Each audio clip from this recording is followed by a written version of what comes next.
History is often told by the victors. But what happens when the victory is so total, so devastating, that the defeated are erased from memory? Today, we are re-uncovering the stories of history as most destructive conquerors, the leaders who didn't just win wars, but annihilated entire civilizations.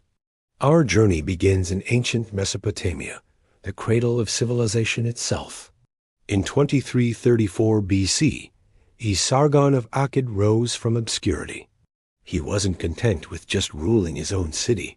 He marched across Sumer, conquering legendary cities like Uruk, Ur, and Kish one by one. He smashed their walls, toppled their kings, and forced them into a single empire. Sargon's conquest was so absolute that the vibrant, independent Sumerian city-state culture, which had flourished for centuries, vanished forever. He set a brutal precedent: unity through destruction. Centuries later, the region was still a battlefield. Around 1792 BCE, a new power emerged from Babylon: King Hammurabi. You know him for his famous law code, but his legacy is also written in fire and ruin. He, along with his son, systematically dismantled rival kingdoms. The great cities of Larsa, Ishnana, and Mari fell before his armies. The very last remnants of the Sumerian-speaking world were silenced.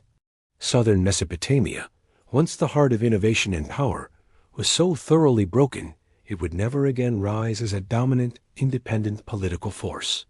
Let's jump forward to 1243 BCE.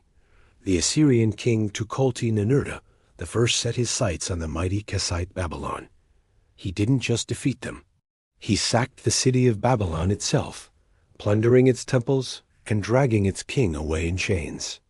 This single act ended Babylon's golden age, plunging a civilization into a dark period from which it struggled to recover for generations.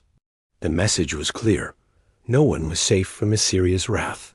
This brings us to the Neo-Assyrian Empire, perhaps the most feared military machine of the ancient world. Around 745 BCE, Tiglath-Pileser III and his successor, Sargon II, perfected the art of empire building through terror. They didn't just conquer. They systematically erased. They destroyed the northern kingdom of Israel, deporting its 10 tribes into oblivion, a people lost to history. They crushed the powerful kingdom of Urartu and dozens of other states, scattering their populations across the empire to break their spirits and identities. But even the mighty Assyrians would fall. In 605 BCE, the Babylonian Empire rose once more under a fearsome new king, Nebuchadnezzar II. His most infamous act was the complete destruction of the kingdom of Judah in 587 BCE. He burned Jerusalem to the ground, demolished its sacred temple, and deported the kingdom's elite to Babylon. This cataclysmic event ended ancient Hebrew independence for over 2,500 years, a scar on a people's memory that would define their future. Then came a conqueror who changed the rules. In 559 BCE, Cyrus the Great of Persia began his astonishing rise. He first overthrew the Median Empire, then the fabulously wealthy Lydian kingdom under King Croesus. In 539 BCE, he marched into Babylon, not with fire and sword, but through cunning and popular support. While less overtly destructive, his conquest was just as final. Native Babylonian independence was over, absorbed into a new Persian-led world order. This massive Persian empire, the largest the world had ever seen, seemed invincible. But in 336 BCE, a young king from Macedonia took the throne, Alexander the Great. In a whirlwind campaign of just over a decade, Alexander did the unthinkable. He smashed the Persian armies, captured its capitals, and hunted its king to the ends of the earth. By 323 BCE, the Achaemenid Persian Empire was no more. Its unique imperial culture, which had governed millions, was shattered, replaced by Alexander's new vision of a Hellenistic world. Let's shift our gaze west to the simmering rivalry between Rome and Carthage. For over a century, these two superpowers fought for control of the Mediterranean. By 146 BCE, Rome had had enough. The Senate gave the order: Carthage must be destroyed. The general Scipio Aemilianus carried out the brutal command. After a horrific siege, the city was razed to the ground. Its people were killed or sold into slavery. The entire Carthaginian civilization, its language, its religion, its identity was systematically and deliberately wiped from existence. It is one of history's most chilling examples of state-sponsored cultural genocide. In that very same year, 146 BCE, on the other side of the Mediterranean, the Roman consul Lucius Mummius was finishing another job. He crushed the Achaean League, the last bastion of Greek independence. To make an example, he utterly destroyed the ancient and wealthy city of Corinth. With the fall of Corinth, the era of the free Greek city-state, the world of Socrates and Heraclius, was officially over. Greece was now just another Roman province. Now let's travel east to ancient China. For centuries, the land was fractured, torn apart by the constant warfare of the warring states period. Then, in 221 BCE, one man brought it all to an end: Qin Shi Huang, the first emperor. In a brutal, methodical conquest, he extinguished all 6 rival states: Han, Zhao, Wei, Chu, Yan, and Qi. He didn't just defeat them. He dismantled the 800-year-old feudal civilization of the Zhou dynasty. In its place, he forged a new, centralized, authoritarian empire, a template of governance so powerful it would last in China for over 2,000 years. The cycle of destruction and creation continued. In the 5th century CE, Emperor Wu of the Liu Song dynasty waged relentless wars against the Northern Wei. While he didn't conquer them outright, his constant aggression indirectly caused the collapse of their unique, Sinicized Xiangbai culture, a vibrant fusion that was lost in the chaos of war. Further south, in India, the glorious Gupta Empire, a golden age of science, art, and philosophy, was breathing its last. Around 502 CE, a ruthless Hunna king named Mihirakula swept in from Central Asia.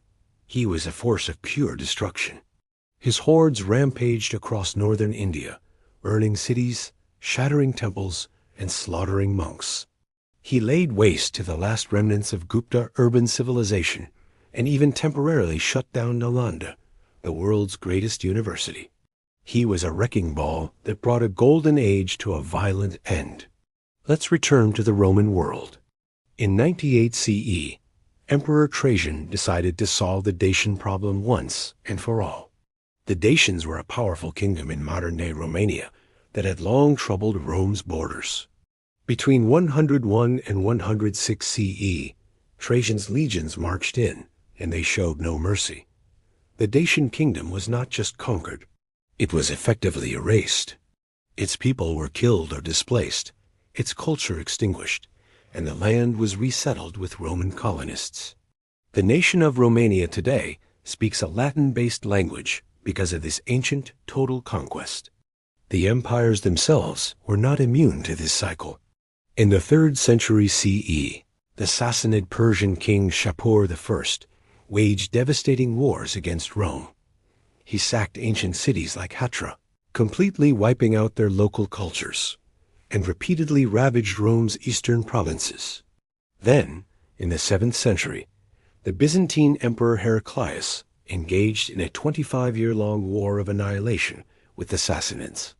By 628 CE, he had utterly crushed the Persian Empire, but the victory was hollow. Both empires were so exhausted, so bled dry of men and money, that they were left helpless. Neither could resist the Arab conquests that exploded out of the desert just a few years later, changing the world forever. Sometimes destruction comes from within. In 8th century Tang China, the An Lushan rebellion tore the empire apart. Though the Tang dynasty survived, it was a shadow of its former self. The rebellion permanently destroyed the old aristocracy, and the economic system that had supported its golden age. Chinese civilization was forced to mutate, leading to the very different world of the Song dynasty. Finally, let's cross the ocean to the Americas, long before Columbus. Around 550 CE, a mysterious power, likely allied with the great city of Teotihuacan, brought fire and ruin to the Maya heartland. Great cities like Tikal and Calakmul, centers of science and culture, collapsed. The classic Maya civilization of the southern lowlands entered a terminal decline, its people abandoning their magnificent stone pyramids to the jungle. Then, around 950 CE, the Toltecs swept down from the north, ending the old Maya political order in the Yucatan and forging a new, harsher world. From Sargon to the Toltecs, these conquerors didn't just build empires. They erased worlds. They remind us that history is fragile, and that even the greatest civilizations can be wiped from the face of the earth, leaving behind only ruins and whispers.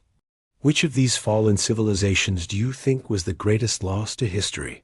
Let me know in the comments below. Thanks for watching, and don't forget to subscribe for more journeys into the past.